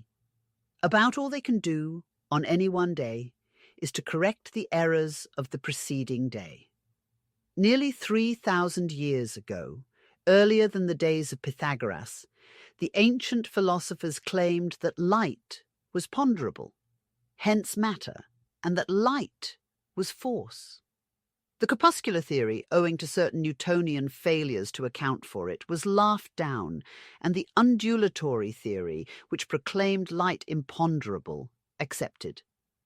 And now the world is startled by Mr. Crookes weighing light with his radiometer. The Pythagoreans held that neither the sun nor the stars were the sources of light and heat, and that the former was but an agent. But the modern schools teach the contrary. The same may be said respecting the Newtonian law of gravitation. Following strictly the Pythagorean doctrine, Plato held that gravitation was not merely a law of the magnetic attraction of lesser bodies to larger ones, but a magnetic repulsion of similars and attraction of dissimilars. Things brought together, says he, contrary to nature, are naturally at war and repel one another. This cannot be taken to mean that repulsion occurs of necessity between bodies of dissimilar properties, but simply that when naturally antagonistic bodies are brought together, they repel one another. The researches of Barth and Schweiger leave us in little or no doubt that the ancients were well acquainted with the mutual attractions of iron and the lodestone, as well as with the positive and negative properties of electricity, by whatever name they may have called it. The reciprocal magnetic relations of the planetary orbs, which are all magnets, was with them an accepted fact, and aerolites were not only called by them magnetic stones, but used in the mysteries for purposes to which we now apply the magnet. When, therefore, Professor A. M. Mayer of the Stevens Institute of Technology in 1872 told the Yale Scientific Club that the Earth is a great magnet, and that on any sudden agitation of the sun's surface, the magnetism of the Earth receives a profound disturbance in its equilibrium, causing fitful tremors in the magnets of our observatories, and producing those grand outbursts of the polar lights, whose lambent flames dance in rhythm to the quivering needle. He only restated in good English what was taught in good Doric untold centuries before the first Christian philosopher saw the light. The prodigies accomplished by the priests of the urgical magic are so well authenticated, and the evidence, if human testimony is worth anything at all, is so overwhelming, that rather than confess that the pagan theurgists far out rivaled the Christians in miracles, Sir David Brewster piously concedes to the former the greatest proficiency in physics and everything that pertains to natural philosophy. Science finds herself in a very disagreeable dilemma. She must either confess that the ancient physicists were superior in knowledge to her modern representatives, or that there exists something in nature beyond physical science, and that spirit possesses powers of which our philosophers never dreamed. The mistake we make in some science we have specially cultivated, says Bulwer Lytton, is often only to be seen by the light of a separate science as especially cultivated by another. Nothing can be easier accounted for than the highest possibilities of magic. By the radiant light of the universal magnetic ocean, whose electric waves bind the cosmos together, and in their ceaseless motion penetrate every atom and molecule of the boundless creation, the disciples of mesmerism, howbeit insufficient their various experiments, intuitionally perceive the alpha and omega of the great mystery. Alone, the study of this agent, which is the divine breath, can unlock the secrets of psychology and physiology, of cosmical and spiritual phenomena. Magic, says Sellis, formed the last part of the sacerdotal science. It investigated the nature, power, and quality of everything sublunary, of the elements and their parts, of animals, all various plants and their fruits, of stones and herbs. In short, it explored the essence and power of everything. From hence, therefore, it produced its effects, and it formed statues, magnetized, which procure health, and made all various figures and things, talismans, which could equally become the instruments of disease as well as of health. Often, too, celestial fire is made to appear through magic, and then statues laugh and lamps are spontaneously enkindled. If Galvani's modern discovery can set in motion the limbs of a dead frog and force a dead man's face to express, by the distortion of its features, the most varied emotions, from joy to diabolical rage, despair, and horror, the pagan priests, unless the combined evidence of the most trustworthy men of antiquity is not to be relied upon, accomplished the still greater wonders of making their stone and metal statues to sweat and laugh. The celestial pure fire of the pagan altar was electricity drawn from the astral light. Statues, therefore, if properly prepared, might, without any accusation of superstition, be allowed to have the property of imparting health and disease by contact, as well as any modern galvanic belt or overcharged battery. Scholastic skeptics, as well as ignorant materialists, have greatly amused themselves for the last 2 centuries over the absurdities attributed to Pythagoras by his biographer, Iamblichus. The Samian philosopher is said to have persuaded a she-bear to give up eating human flesh. to have forced a white eagle to descend to him from the clouds, and to have subdued him by stroking him gently with the hand, and by talking to him. On another occasion, Pythagoras actually persuaded an ox to renounce eating beans by merely whispering in the animal's ear. Oh, ignorance and superstition of our forefathers, how ridiculous they appear in the eyes of our enlightened generations. Let us, however, analyze this absurdity. Every day we see unlettered men, proprietors of strolling menageries, taming and completely subduing the most ferocious animals merely by the power of their irresistible will. Nay, we have at the present moment in Europe several young and physically weak girls under 20 years of age fearlessly doing the same thing. Everyone has either witnessed or heard of the seemingly magical power of some mesmerizers and psychologists. They are able to subjugate their patients for any length of time.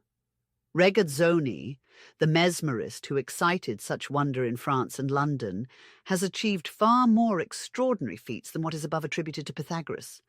Why, then, accuse the ancient biographers of such men as Pythagoras and Apollonius of Tyana of either willful misrepresentation or absurd superstition? When we realize that the majority of those who are so skeptical as to the magical powers possessed by the ancient philosophers who laugh at the old theogonies and the fallacies of mythology, nevertheless have an implicit faith in the records and inspiration of the Bible, hardly daring to doubt even that monstrous absurdity that Joshua arrested the course of the sun, we may well say amen to Godfrey Higgins' just rebuke. When I find, he says, learned men believing Genesis literally, which the ancients, with all their failings, had too much sense to receive except allegorically, I am tempted to doubt the reality of the improvement of the human mind. One of the very few commentators on Old Greek and Latin authors who have given their just dues to the ancients for their mental development is Thomas Taylor. In his translation of Iamblichus's Life of Pythagoras, we find him remarking as follows. Since Pythagoras, as Iamblichus informs us, was initiated in all the mysteries of Byblus and Tyre in the sacred operations of the Syrians, and in the mysteries of the Phoenicians, and also that he spent 22 years in the adita of temples in Egypt, associated with the Magians in Babylon, and was instructed by them in their venerable knowledge. It is not at all wonderful that he was skilled in magic or theurgy, and was therefore able to perform things which surpass merely human power, and which appear to be perfectly incredible to the vulgar. The universal ether was not, in their eyes, simply a something stretching tenantless throughout the expanse of heaven. It was a boundless ocean, peopled like our familiar seas with monstrous and minor creatures, and having in its every molecule the germs of life. Like the finny tribes which swarm in our oceans and smaller bodies of water, each kind having its habitat in some spot to which it is curiously adapted, some friendly and some inimical to man, some pleasant and some frightful to behold, some seeking the refuge of quiet nooks and landlocked harbours, and some traversing great areas of water. The various races of the elemental spirits were believed by them to inhabit the different portions of the great ethereal ocean, and to be exactly adapted to their respective conditions. If we will only bear in mind the fact that the rushing of planets through space must create as absolute a disturbance in this plastic and attenuated medium as the passage of a cannon shot does in the air or that of a steamer in the water, and on a cosmic scale, we can understand that certain planetary aspects, admitting our premises to be true, may produce much more violent agitation and cause much stronger currents to flow in a given direction than others. With the same premises conceded, we may also see why, by such various aspects of the stars, shoals of friendly or hostile elementals might be poured in upon our atmosphere or some particular portion of it, and make the fact appreciable by the effects which ensue. According to the ancient doctrines, the soulless elemental spirits were evolved by the ceaseless motion inherent in the astral light. Light is force, and the latter is produced by the will. As this will proceeds from an intelligence which cannot err, for it has nothing of the material organs of human thought in it, being the superfine, pure emanation of the highest divinity itself, Plato's father. It proceeds from the beginning of time, according to immutable laws, to evolve the elementary fabric requisite for subsequent generations of what we term human races. All of the latter, whether belonging to this planet or to some other of the myriads in space, have their earthly bodies evolved in the matrix out of the bodies of a certain class of these elemental beings which have passed away in the invisible worlds. In the ancient philosophy, there was no missing link to be supplied by what Tyndall calls an educated imagination, no hiatus to be filled with volumes of materialistic speculations, made necessary by the absurd attempt to solve an equation with but one set of quantities. Our ignorant ancestors traced the law of evolution throughout the whole universe. As by gradual progression from the star cloudlet to the development of the physical body of man, the rule holds good. So from the universal ether to the incarnate human spirit, they traced one uninterrupted series of entities. These evolutions were from the world of spirit into the world of gross matter, and through that back again to the source of all things. The descent of species was to them a descent from the spirit, primal source of all, to the degradation of matter. In this complete chain of unfoldings, the elementary spiritual beings had as distinct a place, midway between the extremes, as Mr. Darwin's missing link between the ape and man. No author in the world of literature ever gave a more truthful or more poetical description of these beings than Sir Edward Bulwer-Lytton, the author of Zanoni. Now himself a thing not of matter, but an idea of joy and light, his words sound more like the faithful echo of memory than the exuberant outflow of mere imagination. Man is arrogant in proportion of his ignorance, he makes the wise Maynure say to Glyndon. For several ages he saw in the countless worlds that sparkle through space like the bubbles of a shoreless ocean, only the petty candles. That Providence has been pleased to light for no other purpose but to make the night more agreeable to man. Astronomy has corrected this delusion of human vanity, and man now reluctantly confesses that the stars are worlds, larger and more glorious than his own. Everywhere then, in this immense design, science brings new life to light. Reasoning then, by evident analogy, if not a leaf, if not a drop of water, but is, no less than yonder star, a habitable and breathing world. Nay, if even man himself is a world to other lives, and millions and myriads dwell in the rivers of his blood, and inhabit man's frame, as man inhabits earth, common sense, if our schoolmen had it, would suffice to teach that the circumfluent infinite, which you call space, the boundless impalpable, which divides earth from the moon and stars, is filled also with its correspondent and appropriate life. Is it not a visible absurdity to suppose that being is crowded upon every leaf, and yet absent from the immensities of space? The law of the great system forbids the waste even of an atom. It knows no spot where something of life does not breathe. Well then, can you conceive that space, which is the infinite itself, is alone a waste, is alone lifeless, is less useful to the one design of universal being than the peopled leaf, than the swarming globule?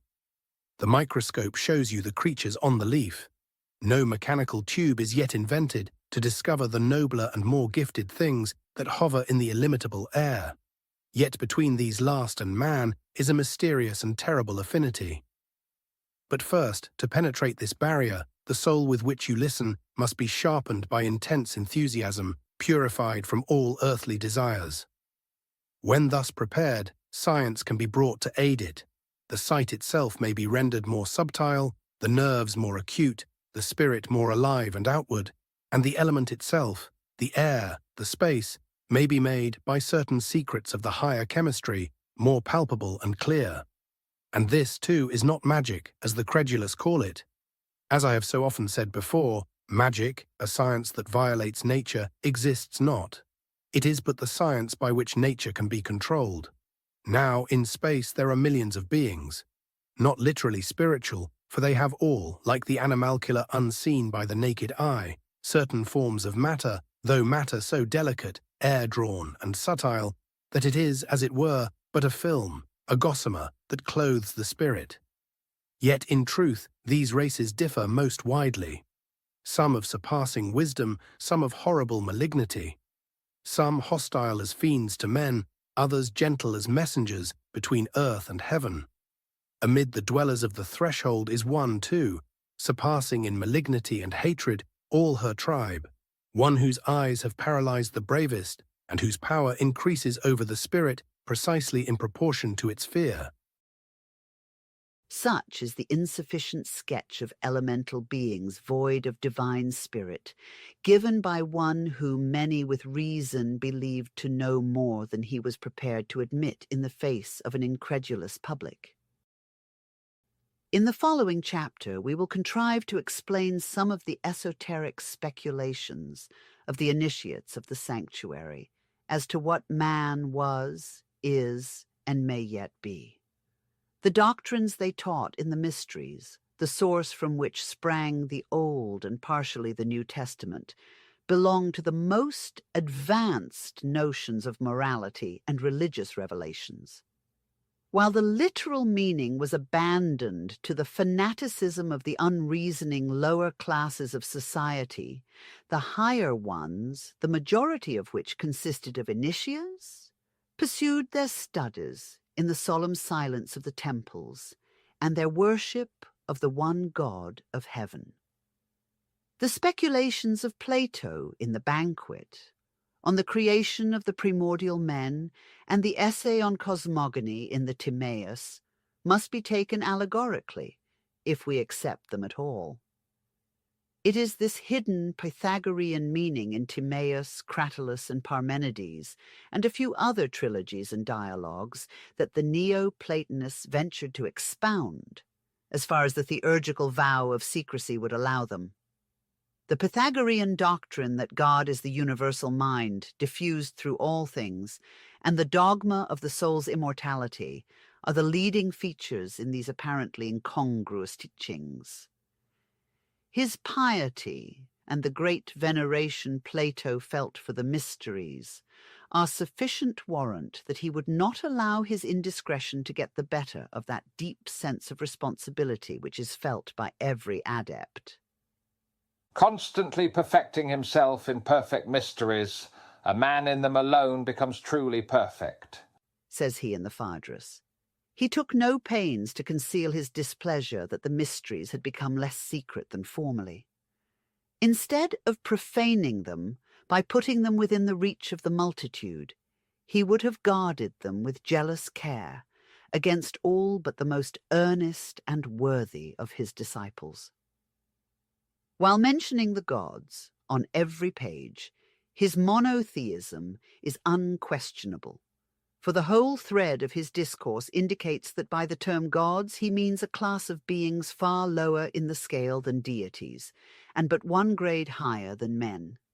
Even Josephus perceived and acknowledged this fact, despite the natural prejudice of his race. In his famous onslaught upon Apion, this historian says, Those, however, among the Greeks who philosophized in accordance with truth were not ignorant of anything, nor did they fail to perceive the chilling superficialities of the mythical allegories, on which account they justly despised them. By which thing Plato, being moved, says it is not necessary to admit any one of the other poets into the commonwealth, and he dismisses Homer blandly, after having crowned him and pouring unguent upon him. in order that indeed he should not destroy, by his myths, the orthodox belief respecting one God. Those who can discern the true spirit of Plato's philosophy will hardly be satisfied with the estimate of the same which Jowett lays before his readers. He tells us that the influence exercised upon posterity by the Timaeus is partly due to a misunderstanding of the doctrine of its author by the Neoplatonists. He would have us believe that the hidden meanings which they found in this dialogue are quite at variance with the spirit of Plato. This is equivalent to the assumption that Jowett understands what this spirit really was, whereas his criticism upon this particular topic rather indicates that he did not penetrate it at all. If, as he tells us, the Christians seem to find in his work their Trinity, the word the church and the creation of the world, in a Jewish sense, it is because all this is there, and therefore it is but natural that they should have found it. The outward building is the same, but the spirit which animated the dead letter of the philosopher's teaching has fled, and we would seek for it in vain through the arid dogmas of Christian theology. The Sphinx is the same now, as it was 4 centuries before the Christian era, but the Oedipus is no more. He is slain because he has given to the world that which the world wasn't ripe enough to receive. He was the embodiment of truth, and he had to die, as every grand truth has to, before, like the phoenix of old, it revives from its own ashes.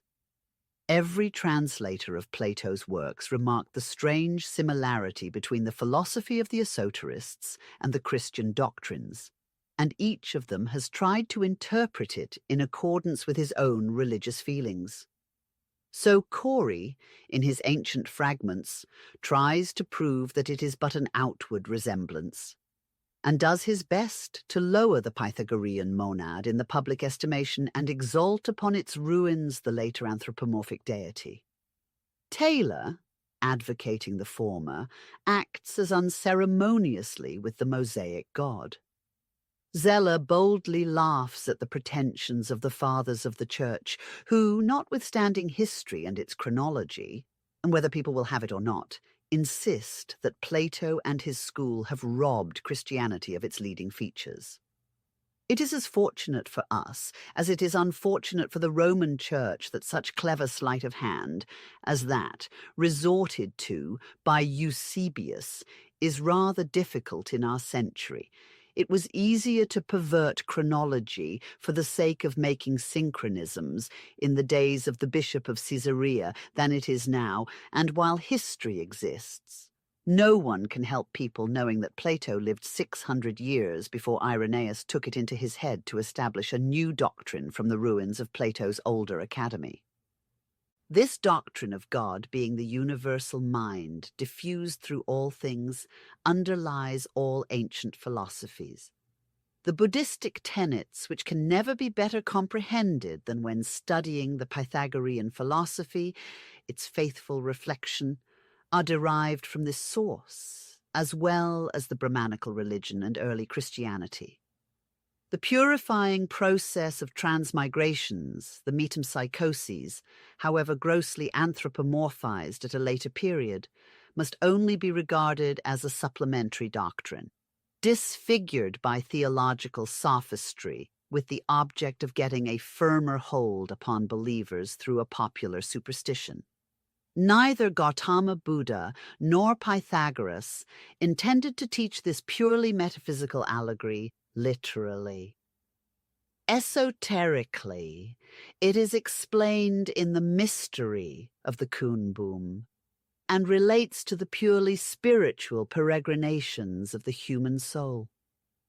It is not in the dead letter of Buddhistical sacred literature that scholars may hope to find the true solution of its metaphysical subtleties.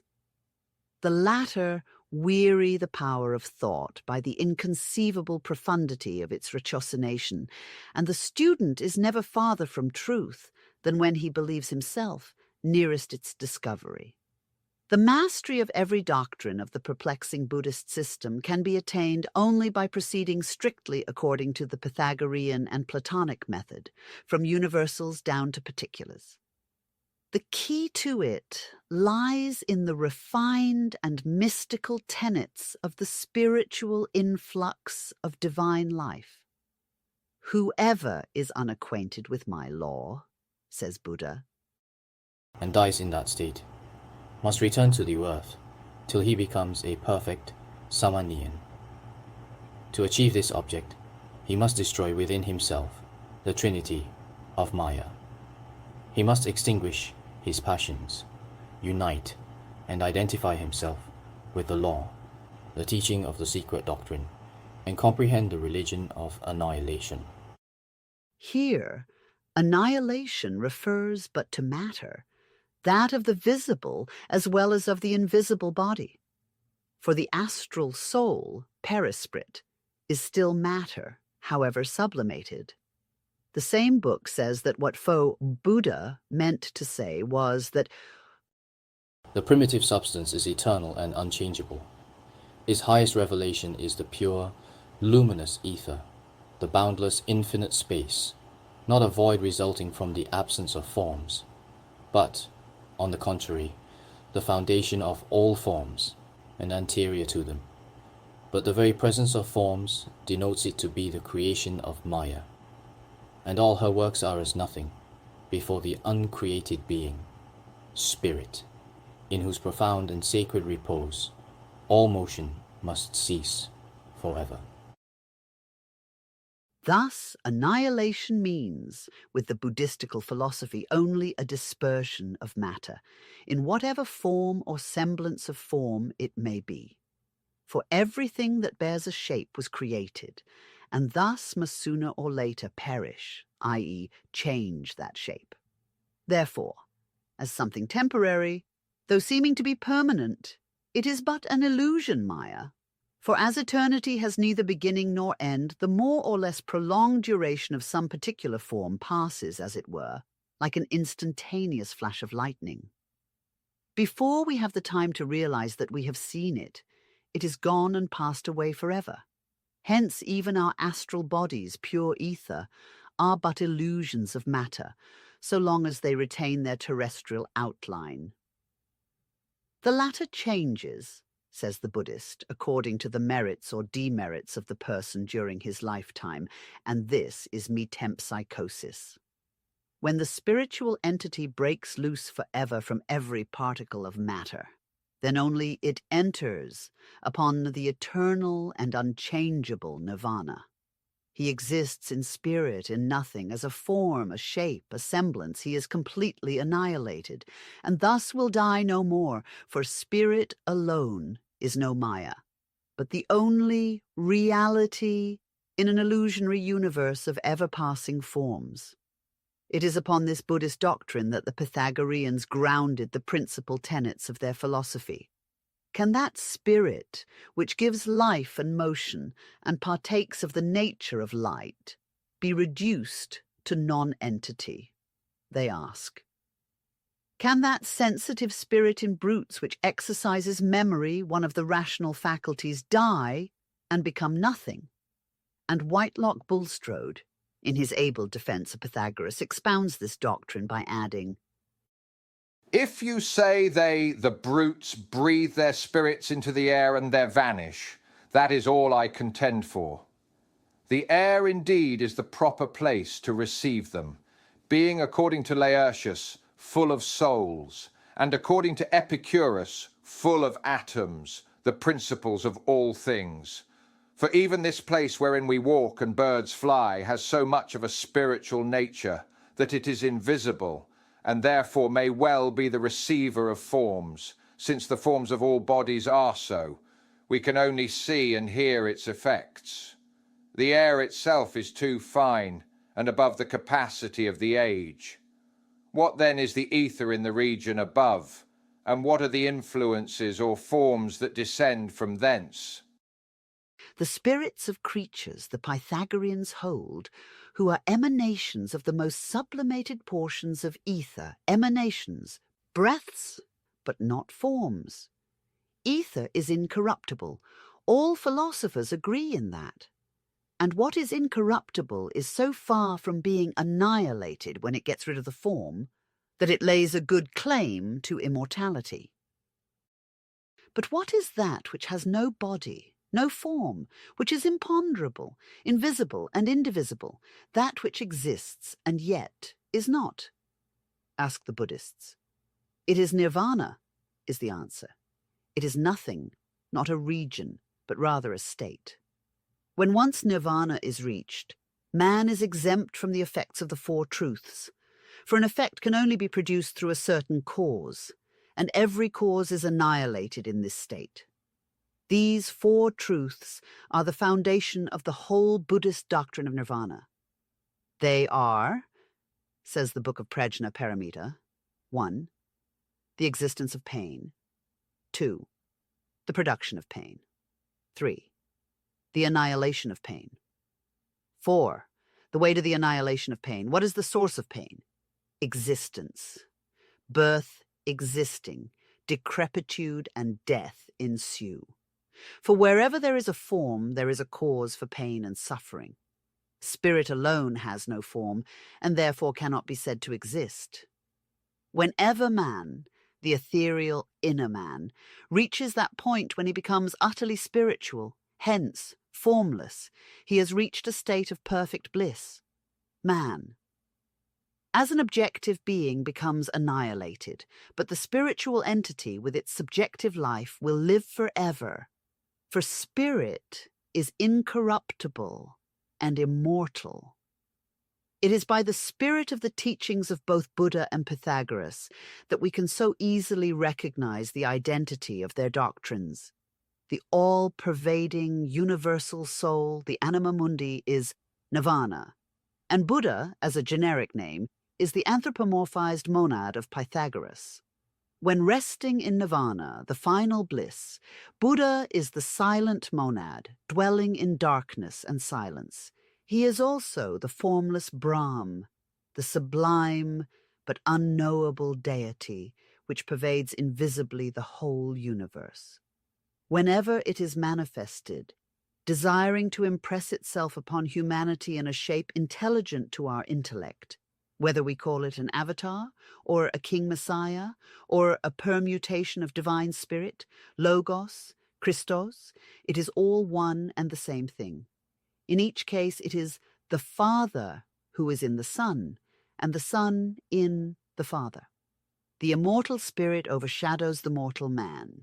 It enters into him, and pervading his whole being makes of him a god who descends into his earthly tabernacle. Every man may become a Buddha, says the doctrine. And so throughout the interminable series of ages we find now, and then men who more or less succeed in uniting themselves with God, as the expression goes, with their own spirit, as we ought to translate. The Buddhists call such men arhat. An arhat is next to a Buddha, and none is equal to him either in infused science or miraculous powers. Certain fakirs demonstrate the theory well in practice, as Jacoliot has proved. Even the so-called fabulous narratives of certain Buddhistical books, when stripped of their allegorical meaning, are found to be the secret doctrines taught by Pythagoras. In the Pali books, called the Jutakas, are given the 550 incarnations or metempsychoses of Buddha. They narrate how he has appeared in every form of animal life and animated every sentient being on earth, from infinitesimal insect to the bird, the beast, and finally, man, the microcosmic image of God on earth. Must this be taken literally? Is it intended as a description of the actual transformations and existence of one and the same individual immortal divine spirit, which by turns has animated every kind of sentient being? Ought we not rather to understand with Buddhist metaphysicians that though the individual human spirits are numberless, collectively they are one, as every drop of water drawn out of the ocean, metaphorically speaking, may have an individual existence and still be one with the rest of the drops going to form that ocean. For each human spirit is a scintilla of the one all-pervading light. That this divine spirit animates the flower, the particle of granite on the mountainside, the lion, the man. Egyptian hierophants, like the Brahmins and the Buddhists of the East, and some Greek philosophers maintained originally that the same spirit that animates the particle of dust, lurking latent in it, animates man, manifesting itself in him in its highest state of activity. The doctrine also of a gradual refusion of the human soul into the essence of the primeval parent spirit was universal at one time. But this doctrine never implied annihilation of the higher spiritual ego, only the dispersion of the external forms of man after his terrestrial death, as well as during his abode on earth. Who is better fitted to impart to us the mysteries of after death, so erroneously thought impenetrable, than those men who, having through self-discipline and purity of life and purpose succeeded in uniting themselves with their God, were afforded some glimpses, however imperfect, of the great truth. And these seers tell us strange stories about the variety of forms assumed by disembodied astral souls, forms of which each one is a spiritual, though concrete reflection of the abstract state of the mind and thoughts of the once living man. To accuse Buddhistical philosophy of rejecting a supreme being, God, and the soul's immortality, of atheism, in short, on the ground that according to their doctrines, nirvana means annihilation, and svabhavat is not a person, but nothing, is simply absurd. The en or ayin of the Jewish Ein Sof also means nihil or nothing, that which is not, quo ad nos. But no one has ever ventured to twit the Jews with atheism. In both cases, the real meaning of the term, nothing carries with it the idea that God is not a thing, not a concrete or visible being to which a name expressive of any object known to us on earth may be applied with propriety.